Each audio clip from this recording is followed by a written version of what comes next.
There he is, can't you see? Oscar. Waving his handkerchief, as merry as a cricket that lives on the leaf. Lolita. This book is already famous. Everybody's heard of it. You've really lost your head over this one. There used to be a singer named Lottie. La-di-da. How would that be? I like Jeanette. You have to like me the way I am. Hello, today two of our favourite actors, Rupert Everett and Paul Dano, go behind the camera to bring us two impressive first films. Welcome to our weekly film show and our last of the year with Lisa Nesselson and me, Eve Jackson. And we're going to start with Rupert Everett's The Happy Prince, about Oscar Wilde, one of Ireland's most beloved exports. Playwright and wit, died in Paris in 1900. Everett has directed himself as Wilde in this. It's out in France this week. The film really gets under your skin. What's your verdict, Lisa, on the portrayal of the disgraced writer's final years? I love this movie. I was deeply affected by it. It's astonishingly good for a first film, and I couldn't have been more surprised to learn that there are actually a certain number of people who think it's so-so, or that Rupert Everett's performance as Oscar Wilde is too self-regarding or over the top. Balderdash, poppycock stuff and nonsense. It's great. OK, well, he was pretty over the top, Oscar Wilde. Here's a glimpse of The Happy Prince. Darling boy. Yes, my hyacinth. Remind me to change the sheets today, darling boy. Your slim gilt cheeks have left a shit stain all the way down your side of the bed. You go too far, sir. No, you go too far, madam. Garçon, there's a piece of shit on the pavement. Get rid of it. Oscar. There you are. We're late. They're waiting for us.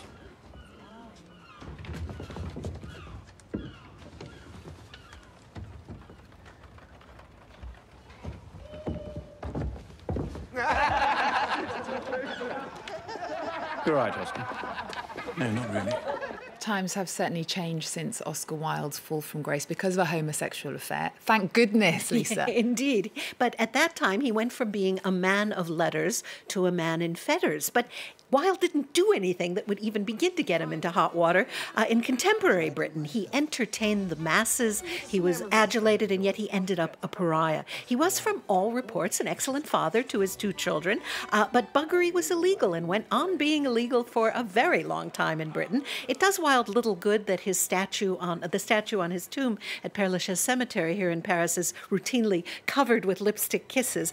And what a life! He was only 46 when he died. His plays and writings and witticisms are still amusing to modern audiences and readers. OK, well, I actually interviewed Rupert Everett, and he talks about the importance of Wilde being true to himself.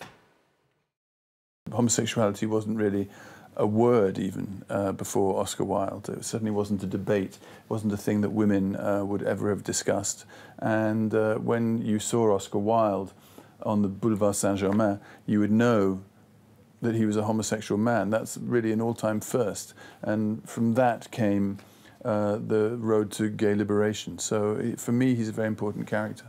Alas, there are still countries like Russia that so frown upon homosexuality that there are straight-faced officials who will tell you that it actually doesn't exist in Russia. And it's horrible to admit, but there are countries where gay men are thrown to their deaths from rooftops.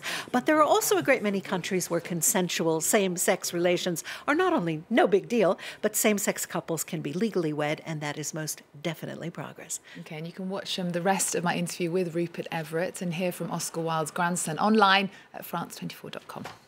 Now, let's move ahead 6 decades to Suffolk in England in the late 1950s. And Isabelle Couchette has made a film out of Penelope Fitzgerald's 1978 semi-autobiographical novel, The Bookshop. It's a very British story, but the director is Spanish. And so the film has been eligible for and won 3 Goyas, including Best Film and Best Director. Tell us more. Well, this is a story of a brave, independent bookshop owner who doesn't have to worry about Amazon or other online services putting her her out of business because it's 1957 and home computers and the internet seem about as likely as being able to take photographs with a telephone. However, when Florence Green, an enterprising widow, decides to install a bookshop in a coastal town, she confronts a nemesis played by the deliciously threatening Patricia Clarkson, who just doesn't want anybody else to have that property, and certainly not somebody too modern or too progressive in her thinking. And there is the little matter of Florence having ordered lots and lots of copies of Lolita,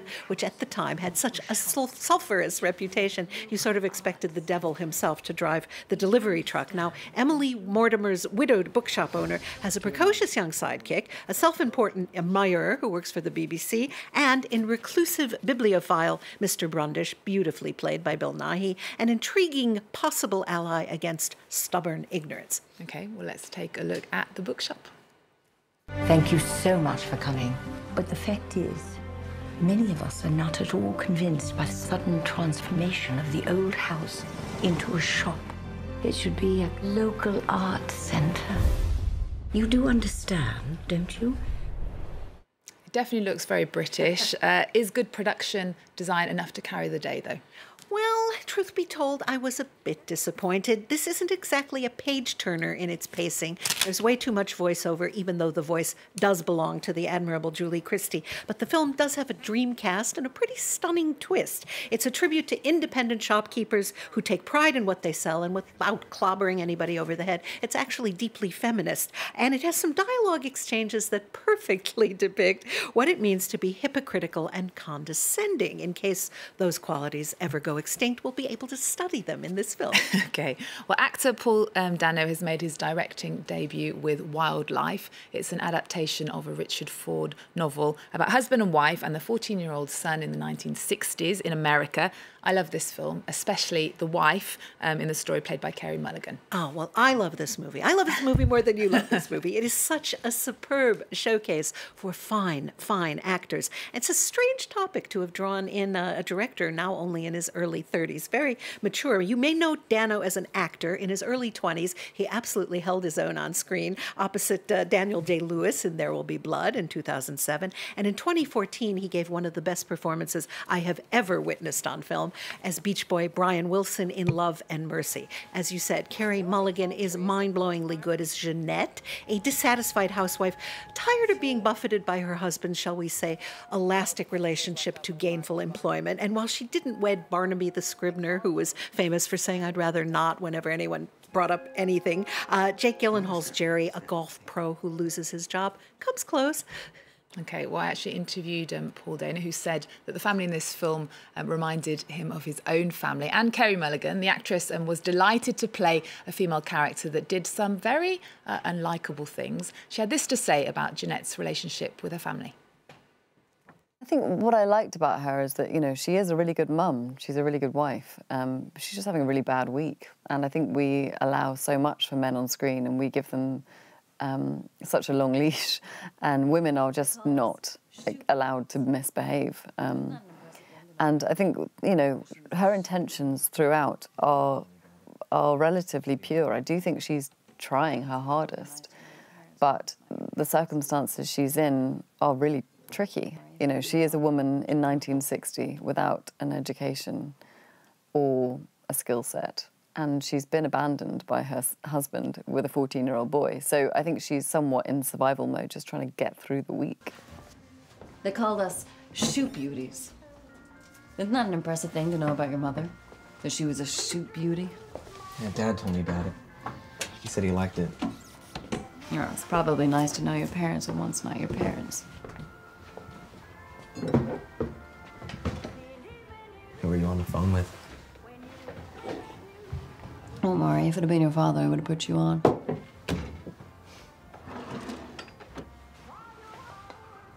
Do you like Miller? Oh, you mean Mr. Miller? Yeah, do you like him?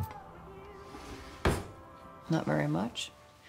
There's a tense, elliptical feeling to the way the story unfolds, and given the phenomenal destruction of recent wildfires in California, I was worried for Jerry when he goes off to fight Montana fires. We now know that it pretending everything's all right probably isn't the best way to deal with dissatisfaction or disappointment. But post-war America didn't actually know that yet. Children nowadays tend to suspect that their parents probably aren't perfect and probably don't have the answers to everything. But that too played out differently not that long ago. This isn't a cheerful film, but it's a very, very fine drama. It certainly is. Okay, well, Mary Poppins Returns is a pretty self-explanatory title. It's been 54 years since Julie Andrews and Dick Van Dyke starred in the story of a London nanny, her charges and her chimney sweep friend. Now, we haven't seen this new version starring Emily Blunt as Mary Poppins, but have you got any thoughts on it? Well, children's book author P.L. Travers probably would be surprised to learn that people actually know how to pronounce supercalifragilisticexpialidocious.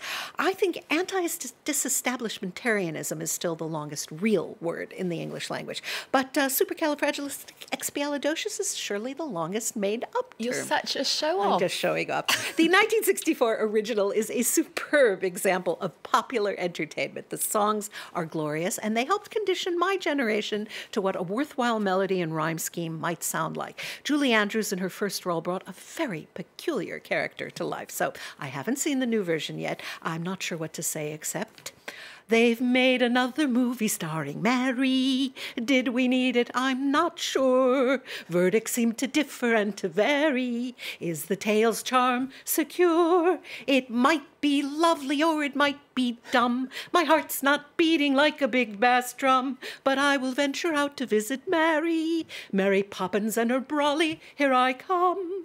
And I think with that, we're going to say Merry Christmas. Merry Christmas. And a Happy New Year to our audience. Thank you so much for watching. It's our last programme of the year. You can catch all of our shows of the whole year on our website, france24.com. You can keep in touch with us on social media. We'll leave you with Mary Poppins. Thanks for joining us. I suspect, and I'm never incorrect, that you're far too old to give in to imagination. No, not yet. Some people like to splash and play. Can you imagine that? And take a seaside holiday. Can you imagine that? Too much glee leaves rings around the brain. Take that joy and send it down the drain. Some people like... Hi, I'm Carey Mulligan. I'm here talking about my new film, Wildlife, on France 24. Tell us about your character. Eve Jackson meets the sensitive Carey Mulligan to speak about her role in Wildlife. They call them the Standing Dead. The award-winning actress unveils how she became Jeanette Brinson in Wildlife. Don't miss this intimate interview. Encore, presented by Eve Jackson on France 24 and France24.com.